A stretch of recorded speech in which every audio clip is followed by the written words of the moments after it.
again, if you're just watching this and you haven't watched my previous vlogs, I took my glucose test on Monday for my 28 weeks, and that was the 1-hour glucose test. Called me from my doctor's office today, and they said that the levels came back high. So they want me to go first thing tomorrow morning to do the 3-hour glucose test. I'm very sad, trying not to let it get to me. I've just never failed before. So it worries me because there is diabetes that runs in my family, and I guess it just is making me overthink things.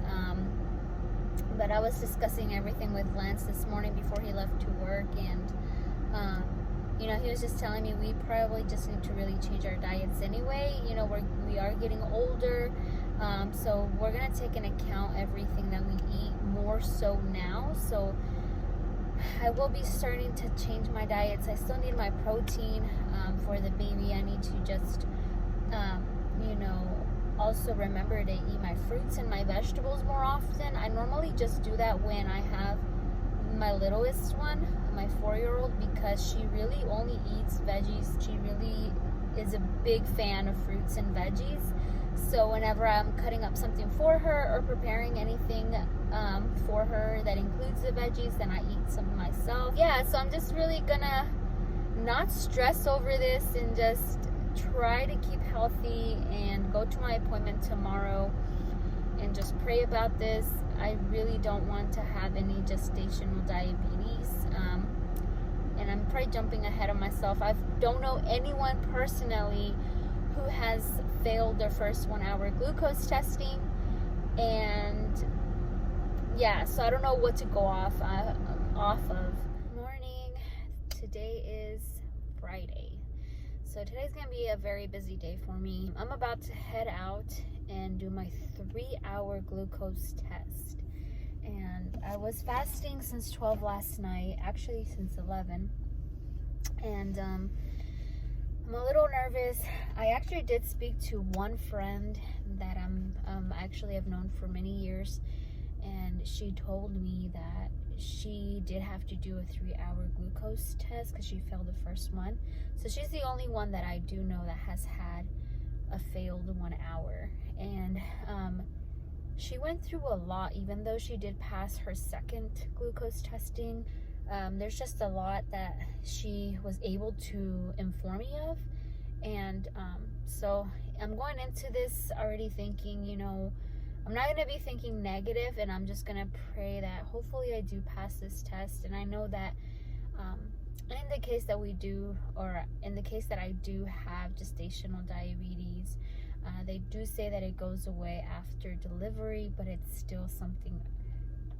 Oh my God, there's a lot of bees out here. It is still something I do not want to have. So I am just going to be praying. I do have my water. Lance still wants to just follow like a meal plan for both of us. He wants to actually join in and eat healthier. So regardless of the outcome, I won't know today, but you know, I'm still planning on eating healthy. What a long day it's already been. So I didn't really record, well, I didn't record at all when I was waiting during my 3-hour glucose testing. They actually allowed me to come and wait in the car, but there was other people. There was actually, I think, 2 other women that were doing the 3-hour glucose testing, and then we were all parked like right beside each other, so I kind of felt awkward vlogging in front of them because they could see inside my car. In the first hour, I just felt very nauseous, and she did ask me when I went back in there. They had to poke me every hour, so I took the drink. It appeared to be the same drink, just the normal one. It was fruit punch. It was good, except I did actually taste the sugar in it this time. Like it felt like it was it tasted like it was more sugary, but it was exactly the same, it looked like. And then she did poke me before I drank the glucose drink, so she just drew out a little bit of blood, and then she told me she would be poking me every hour after that. So I drank it, gulped it down. It was 9:07, and then at 10:07 I went in for my first poke, and then again at 11:07, and then at 12:07. So I got 3 pokes, and this last poke, she's really good about poking me. Like, it doesn't hurt.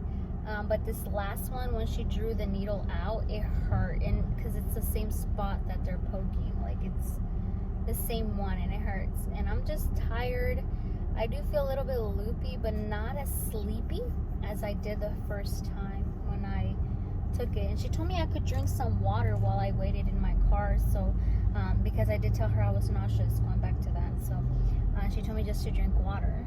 I thought we couldn't drink anything, of course not eat anything, but I didn't even think we could drink water.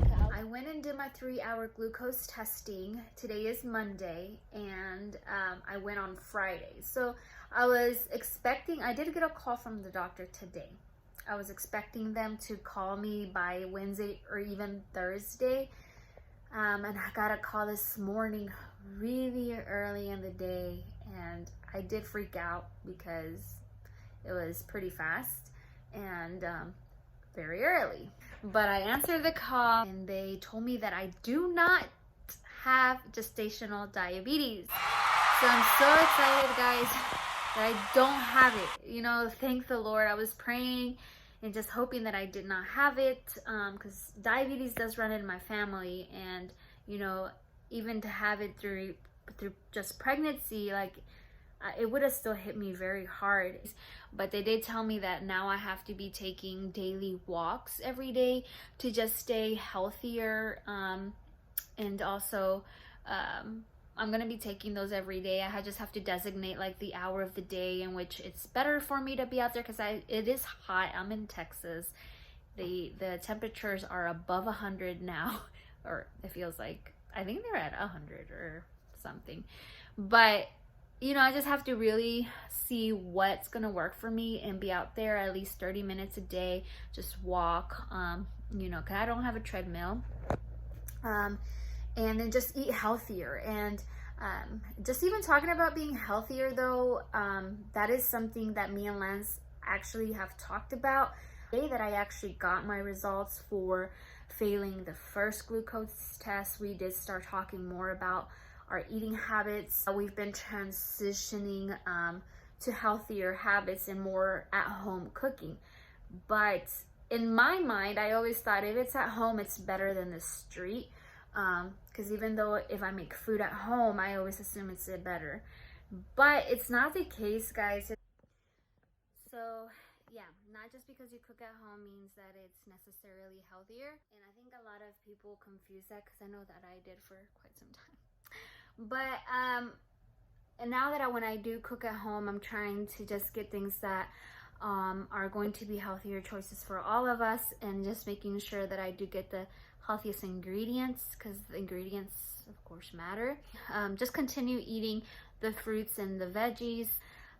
We did watch a video on Netflix that was recommended by one of Lance's friends, and it's called What the Health.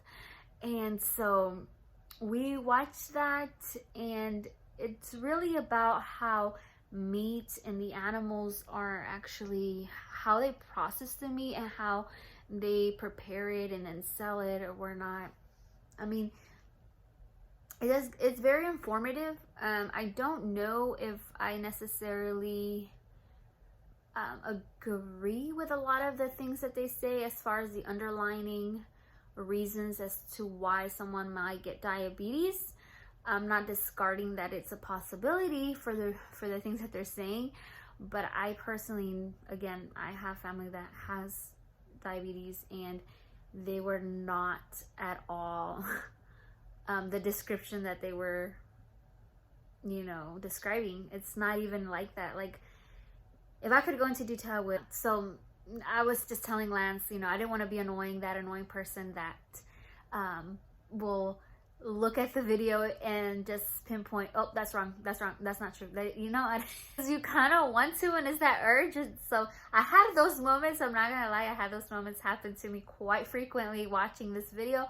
But regardless, I took home a lot of good information, and just to see things that I didn't know about, because there was some stuff that I didn't know about, and as far as like, you know, what's in the dairy and all that stuff. So to make this shorter, we are kind of transitioning into being vegan, and I'm not going to say that it's going to be 100% that we're going to be vegan, but we are transitioning our habits and our health habits into that. And it's a slow progression to really get to be 100% vegan. And I don't know if I'll ever get to be 100% vegan, because I do like meats and I do like my steak and all that. But that's where I'm at. That's the road I'm taking, and I'm glad that Lance is there with me, and he's actually the one that motivated me more to do it.